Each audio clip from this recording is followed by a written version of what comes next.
Before the Revolutionary War, each state had its own constitution. The Articles of Confederation was a written agreement ratified by the 13 original states that established the functions of the national government of the US after it declared its independence from Great Britain. It was adopted by the Second Continental Congress on November 15th, 1777, and made effective on March 1st, 1781. The Second Continental Congress then became known as the Congress of the Confederation. This government was in effect from 1781 until 1788.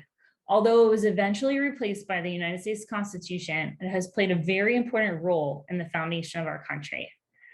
After declaring independence from Great Britain, the new nation had to create a new government to replace the monarchy it had previously been ruled by.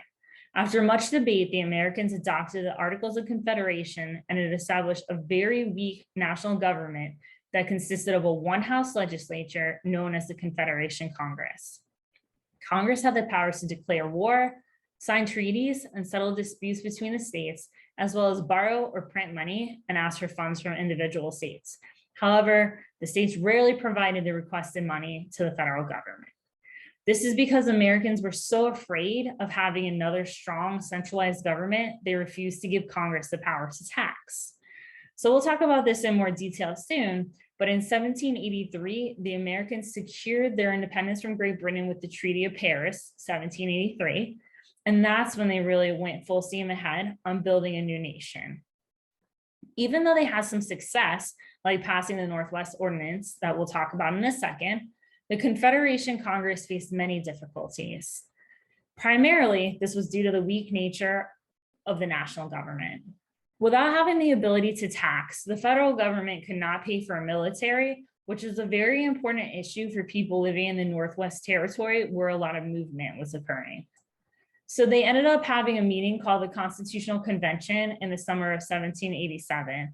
They revised the Articles of Confederation and created a new and stronger constitution where the federal government would have the power to tax.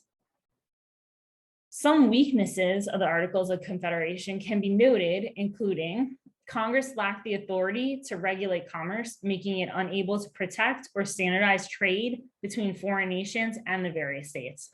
We just discussed the inability to tax a second ago. Additionally, the Articles of Confederation had no executive branch because the new states did not want there to be too strong of a central power. Implementation of most decisions, including modifications to the articles, required unanimous approval of all 13 state legislatures. As you can imagine, getting all 13 states to agree was next to impossible.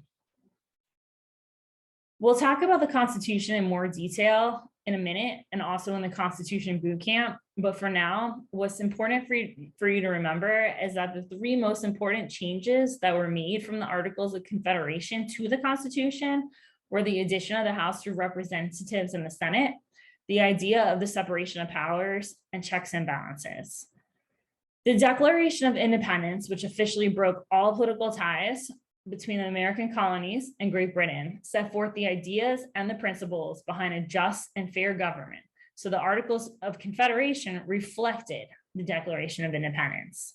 On the other hand, the Constitution outlines how the government will function, so the Articles of Confederation influence the Constitution. All these documents are based on the idea that all people have certain fundamental rights that government is created to protect. These include the common law rights, which come from British sources like the Magna Carta, as well as laws based on decisions from previous court cases.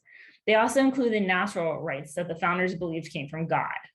So these documents have a lot of similarities at their core, but they also have some differences, which we'll examine.